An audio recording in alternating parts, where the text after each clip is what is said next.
8월 1일 월요일이다. 하루를 시작하는 날이고 일주일을 시작하는 첫날이다. 금요 리그를 시작한 지 한 달이 되었다. 생각이 많다. 앞으로 어떤 일이 나를 기다리고 있을지 걱정도 있고 기대도 있다. 더 나은 내일을 만들어가기 위해 오늘도 걸어가야겠다. 오늘도 치과를 간다. 부담이 크다. 임플란트를 해야 한다. 뼈에 이물을 심어야 하는데 두려움이 내 앞을 막아선다. 감사일기를 들추다 글 한 편을 다시 읽어본다. 하루를 새롭게 시작하려면 마음을 다지고 진짜래요. 신발끈을 동여매야 한다. 두 아이를 진짜래요. 어린이집과 유치원에 보내고 처와 함께 아니, 안양 수술은 1번가 끝났고. 탑치과로 갔다. 주차장은 벽산 아파트 단지 내 주차장을 함께 사용한다. 내가 올 때마다 항상 경비원이 있었다. 출입구에서 경비원에게 치과 갑니다 하고 들어갔다. 오늘은 웬일인지 경비원이 없었다. 실제 벌써 뵈니까. 세 번째 방문이다. 지난주부터 스케일링을 받고 있다. 풍치가 심하다는 진단을 받았고 매달 스케일링을 하라는 명령과 함께 치과 감옥 장기수 명단에 이름을 올렸다. 2시간의 치과 진료를 마치고 나왔는데 차에 불법 주차 경고장이 붙어 있었다. 치과를 다니면서 이런 일은 처음이다.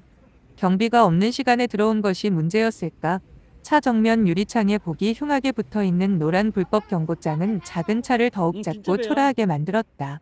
작은 차라서 진짜 무시한 봬요. 걸까? 작은 차는 확인도 안 해도 아니, 된다는 무시가 수술은 깔려 있는 끝났고. 것은 아닌가? 자본주의 사회에서 돈이 많고 적음은 부동산과 큰 차 삐까번쩍한 외제차의 소유로 표현한다. 작은 차를 탄다는 것은 돈이 없는 자이고 좋은 차를 탄다는 것은 돈이 있는 자이다.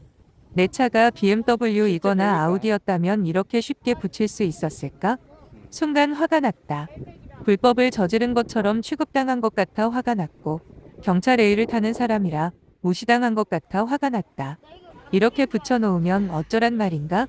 경비실로 가서 누가 붙였는지 따져 물었다.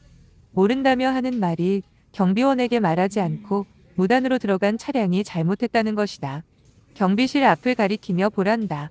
그곳에는 불법 스티커 발부에 대한 글이 이곳저곳에 붙어 있었다. 그럼 입구를 지키지 못한 동영상인데? 경비원의 실수는 없는가?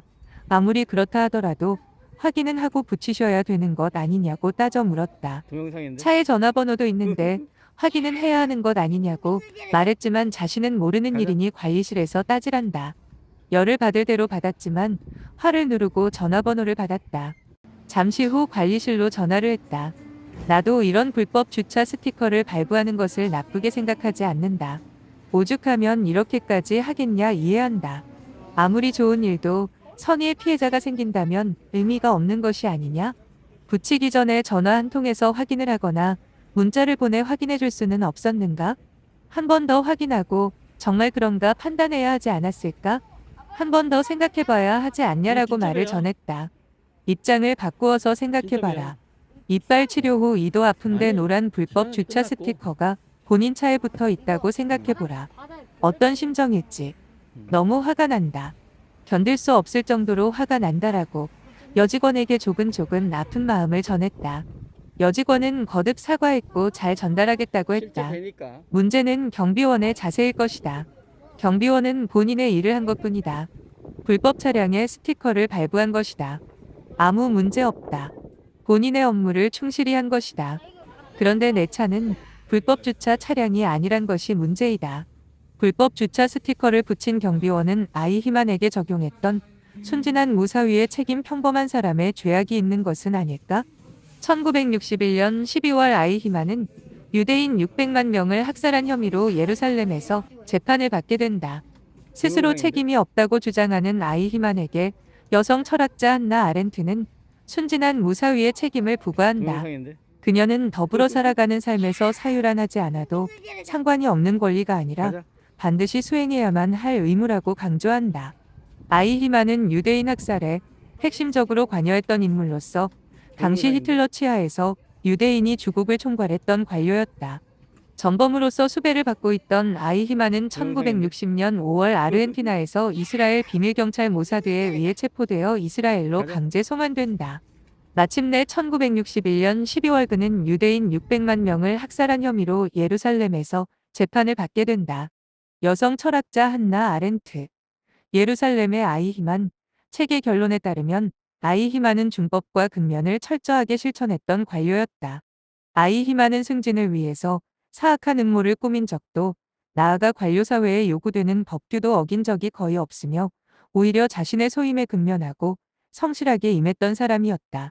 아이히만이 법정에 오르게 된 이유는 그가 나치 치하에서 관료로서 최선을 다한 일밖에 없었다. 관료로서 조직이 부여한 임무를 수행한 것이 과연 죄가 될 수 있을까?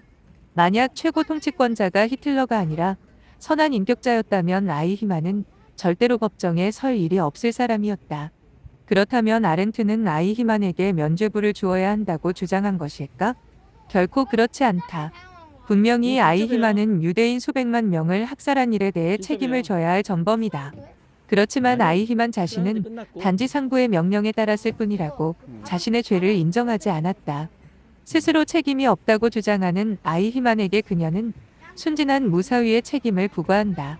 아이히만은 자신에게 부여되었던 상부의 명령이 유대인에게 어떤 영향을 미칠지, 그리고 유대인의 입장에서 자신이 수행할 임무가 어떤 의미로 다가올지 성찰하지 못했다는 것이다.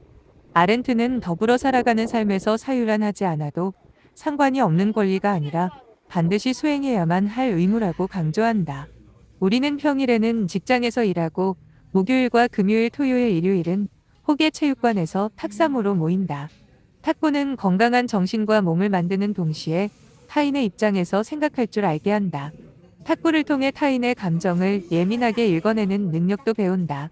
탁구대는 가로 1525 세로 2740 높이 760 네트 높이 152.5.